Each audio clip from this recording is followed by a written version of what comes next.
In a kingdom ruled by pride and politics, one man's unwavering devotion to God led him straight into the den of lions. Yet it was there that God's power shone the brightest. This is the full Bible story of Daniel. Chapter 1. A man of integrity in a foreign land. The sun rose over the grand city of Babylon, its golden rays gleaming across the towering ziggurats and marble palaces. The air hummed with life, merchants shouting their prices, soldiers marching through the streets, and priests offering incense before stone idols.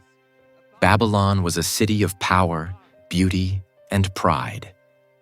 But among the sea of idols and arrogance lived a man who bowed to only one God: Daniel.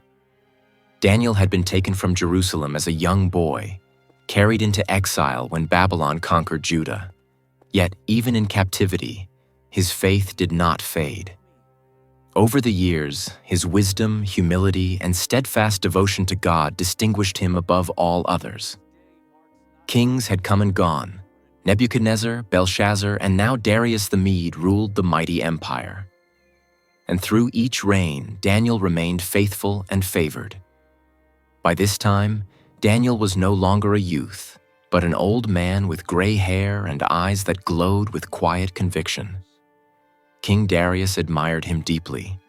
The king had appointed 120 governors to rule over his vast empire, and over them he set 3 administrators, one of whom was Daniel.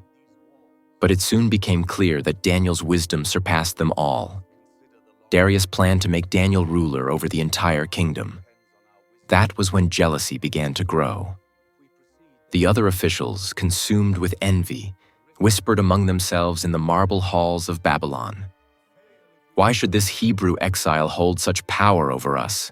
one sneered. Another said, "We must find something against him, something to bring him down." But Daniel's life was blameless. He was honest in his work, loyal to the king, and faithful to his God. No corruption or deceit could be found in him. His enemies watched him closely, looking for any weakness. Days turned into weeks, and they found none. Then one of them said, "We will never find any fault in him unless it is concerning the law of his God." At that moment, a wicked plan began to take shape, a plan that would test the very heart of Daniel's faith. They approached King Darius with smiles that hid their malice. "O King Darius, live forever," they began, bowing low before him. "We have all agreed that you should issue a royal decree. For 30 days, no one in your kingdom should pray to any god or man except you, O king. And if anyone disobeys, they shall be thrown into the den of lions." The king, flattered by their words and blinded by pride, failed to see their deceit. "Your suggestion pleases me," he said. "Write it down and seal it with the royal seal so that it cannot be changed." The law of the Medes and Persians was unbreakable. Once signed, even the king himself could not undo it. And so the decree was written, signed, and spread across the land. For 30 days, no prayer shall be made to any god or man except to King Darius. When Daniel heard of the new law, he felt the weight of its meaning immediately. He knew it was aimed at him. He knew the danger it brought, but his heart did not tremble. For Daniel's loyalty was not to kings or decrees.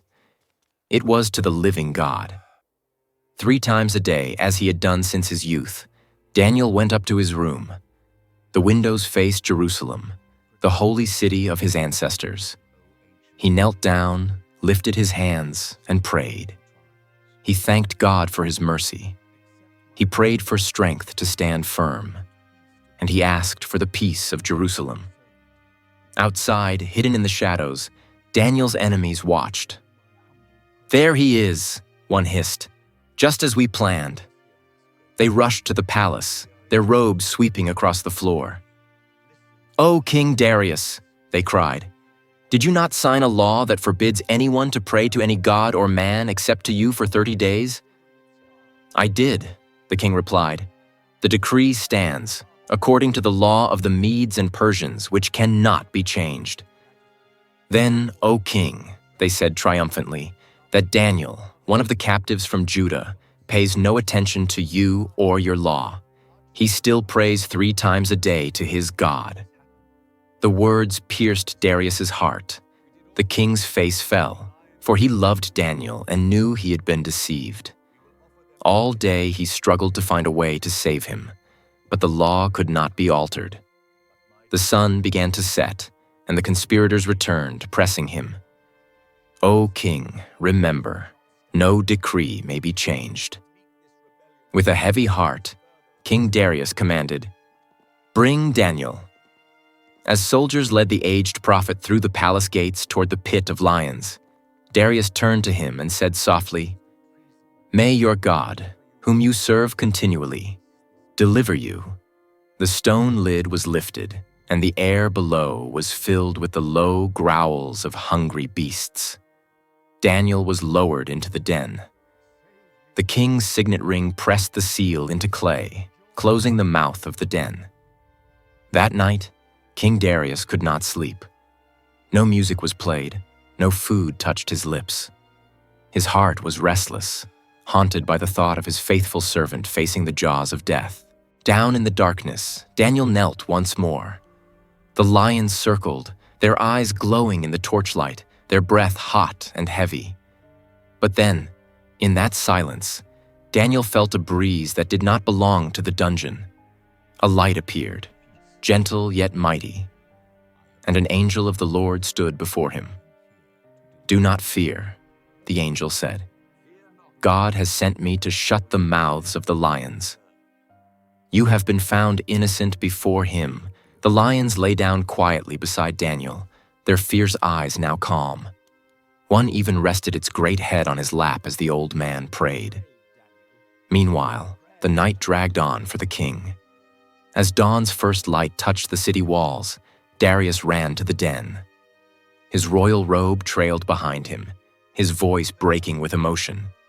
"Daniel, servant of the living God, has your God, whom you serve continually, been able to save you from the lions?" There was silence. Then a voice echoed from below. "O king, live forever. My God sent his angel and shut the lions' mouths. They have not hurt me because I was found innocent before him. And also before you, O king. I have done no wrong." Darius wept with joy. "Lift him out," he commanded. And when Daniel was raised, not a scratch was found on him, for he had trusted in his God.